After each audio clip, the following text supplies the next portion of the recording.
জন্য নাই। আমাদের জীবনের মূল্যায়ন আমাদের কি করতে হবে? আমাদের জীবনটা জান্নাতি বানানোর কাজ কে করতে হবে ভাই?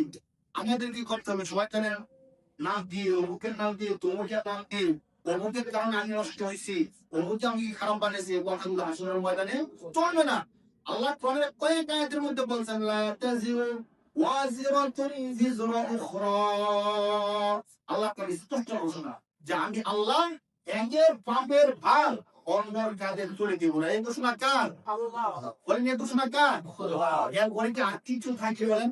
যে আমার বাবা আমাকে খারাপ বানাইছে, আমার বাবা যদি আমাকে ভালো শিক্ষা দিত, বা আমার বাবা যদি আমাকে সৎ শিক্ষা দিত, আমি যে আমার খারাপ হইতাম না। আমার বন্ধু আমাকে খারাপ বানাইছে, বন্ধু যদি আমাকে মদের জোয়ায় আটটায় জোয়ায় না নিত, আমি খারাপ হইতাম না।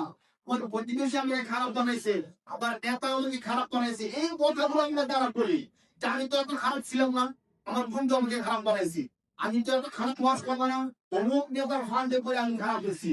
এই কথাগুলো যারা বলি তারা যদি বিশ্বাস করে, আল্লাহ ঘোষণা, আল্লাহ বলছে হাসরের ময়দানে লা তাজিরু ওয়াজিরাতুন বিজরা উখরা। আল্লাহ তাআলা এদের পাপের ভার অপরের কাঁধে আল্লাহ তুলে দিবেন না। যার যার শাস্তি তাকে তাকে হবে, যার যার কবরে তাকে তাকে দিতে হবে।